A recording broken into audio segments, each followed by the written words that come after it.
Well, we want to expand that conversation and talk matters to do with the seed quality and inspection. And we are joined now by Duncan Ondu, who is the Chief Executive Officer of the Kenya Seed Trade Association. Well, many thanks for joining us. And just looking at the state of affairs in the agricultural sector, seed quality and affordability continues to be a big issue. Yes, thank you very much for welcoming me this afternoon. It's very true that seed quality continues to be a challenge because we have scenarios where farmers use seed which is not certified, and we have now put in a process where we are looking at seed whose quality is good. That, of course, comes with cost in terms of the prices, but overall it works well for the farmers because the farmers are able to get better yields as opposed to seed which is counterfeit. Yeah. And how big a problem is this now that a number of farmers have been registering low yields despite them buying certified seeds?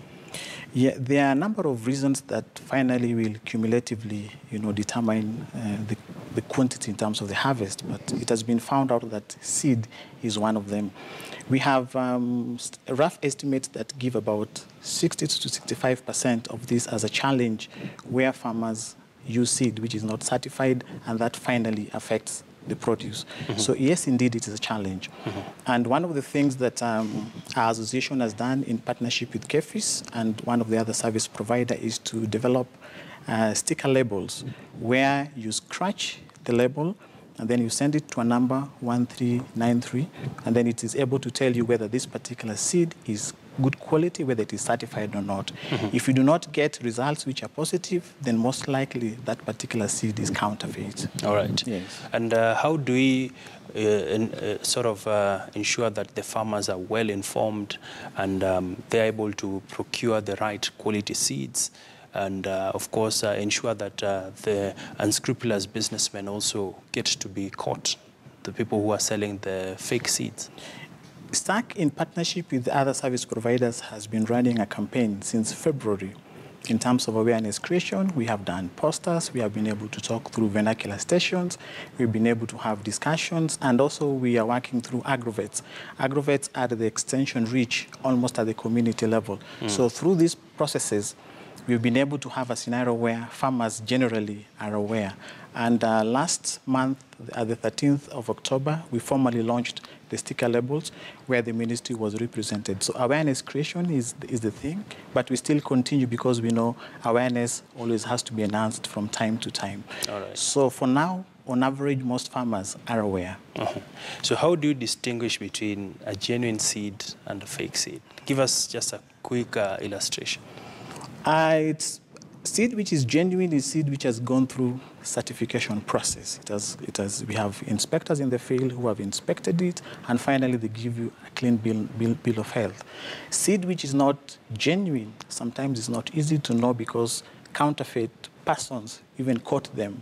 So if a seed for a given company is yellow, they can even quote it as yellow, but you're able to identify usually at the stage of the harvest because they're not able to give you the yield that you require, in terms of germination. But in terms of identifying on the face value, it's not very easy. All right. Yes. And finally, in the event that we address seed issues as a country, how will this impact on our food security?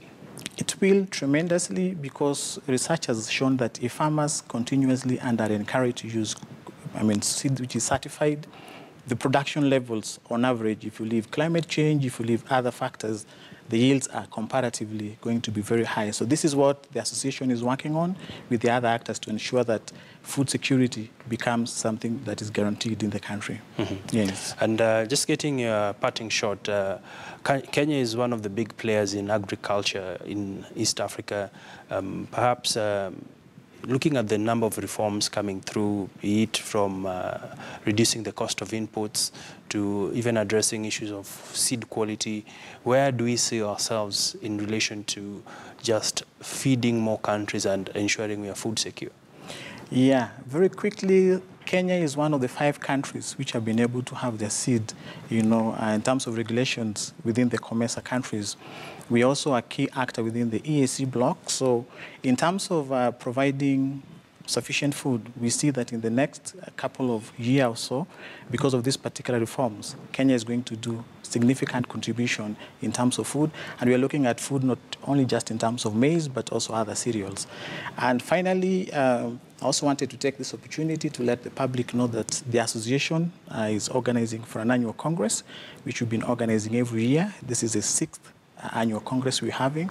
It will be there on Thursday and Friday this week at the Kenya School of Government, and we're inviting the public to attend so that they can take part in the participation involvement. If they want to get more information, they can get back to us. All right. Many thanks, Duncan Ondu.